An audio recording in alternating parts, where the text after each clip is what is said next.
Elon, my dear friend, we're honored to have President Trump. We're honored under the sponsorship and guidance of His Royal Highness to celebrate a U.S.-Saudi and a Saudi-U.S. relationship that is 92 years old, about how we move from an oil-based economy to an innovation-based economy powered by wonderful technologies that definitely you're one of the pioneers in this industry. We just showed to His Royal Highness some of your Optimus robots, and to President Trump. Let's talk about that.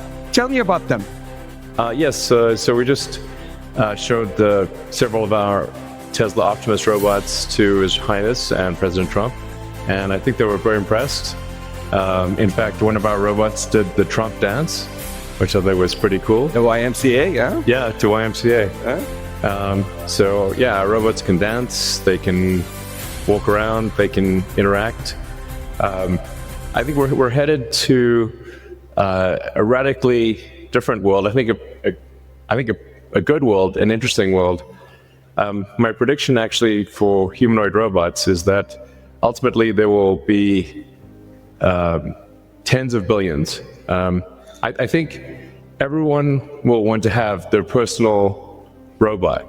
You can think of it like as though you had your own personal C-3PO or R2-D2, but even better. Then who wouldn't want to have their own personal C-3PO, R2-D2? That would be pretty great. I also think it unlocks an immense amount of economic potential, because when you think about what is the output of an economy, it is productivity per capita times population or capita. Once you have humanoid robots, the actual economic output potential is tremendous. It's really unlimited. Potentially, we could have an economy 10 times the size of the current global economy, where no one wants for anything. Sometimes in AI they talk about universal basic income. I think it's actually going to be universal high income, where anyone can have any goods or services that they want. A science fiction book recommendation that I have, which I think is probably the best envisioning of an AI future, is the culture books by Ian Banks. Very highly recommended for a non-dystopian view of the future. Now, there obviously are some risks, which illustrate perhaps if we don't do this right, you could have like a James Cameron sort of movie, Terminator. We don't want that one. But having sort of a Star Trek future would be great, where we're out there exploring the stars, discovering the nature of the universe, and a level of prosperity and hopefully happiness that we can't quite imagine yet. So I'm very excited about the future, and very glad to be here. Thank you for having me. It's our absolute pleasure. And His Royal Highness was talking to you about his vision and his dream to increase productivity for the Kingdom of Saudi Arabia and power up the region and the whole world with robotics, but also on robo-taxis. So how are we doing on robo-taxis? So really you can think of a car or future cars as being robots on four wheels. And, I think it would be very exciting to have autonomous vehicles here in the kingdom. Indeed. If you're amenable. You heard it here from Elon. He's bringing his robo-taxi to the kingdom. Yeah. He has another announcement that he exactly. So, and I'd also like to thank the kingdom for approving Starlink for maritime and aviation use. Thank you. Maritime and aviation. There you go. There you go. So you're gonna bring us robots to help us increase our productivity.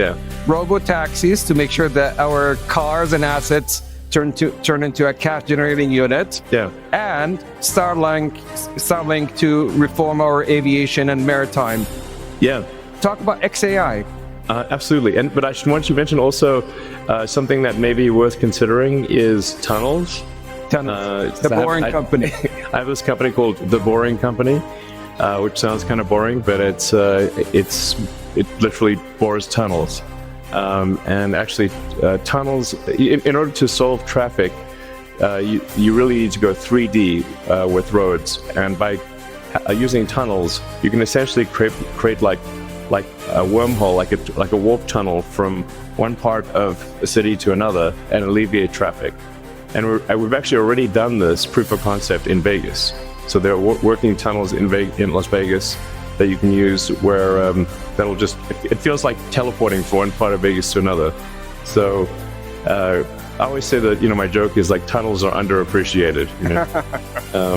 It's a bit of a, not always a hit, but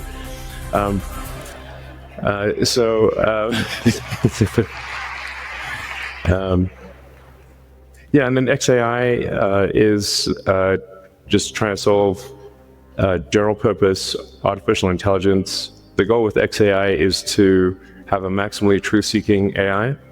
And it's important to be maximally truth-seeking AI in order to understand the universe. Mm-hmm.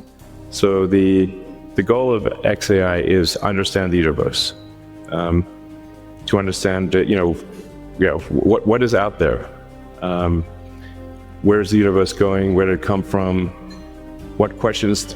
In fact, I think maybe the biggest thing is what questions do we not know to ask?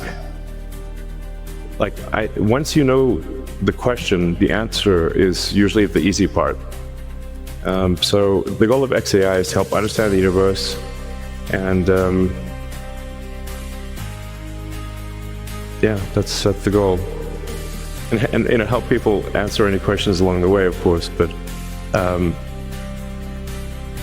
that's my philosophy. My philosophy is one of curiosity, just trying to understand the nature of reality. So I know you had a long day, but we also have the Honorable President and His Royal Highness Musaidi hitting the stage soon. Yes. So this is a historic day, a partnership about how we could join hands together, as we have joined hands in the past 92 years, on building a factor-based economy to help the world and power up 20% of the energy mix, which is very critical today to the AI intelligence age, the digital age, and how we have reformed, and with the intelligent age. And we could not be more appreciative of having a lifetime partner and a friend like you, Elon, to the kingdom. Thank you. Joining hands on XAI, Starlink, and robotics and Tesla. Thank you so much on behalf of the whole kingdom, and we look forward to continue the partnership. Thank you. All right.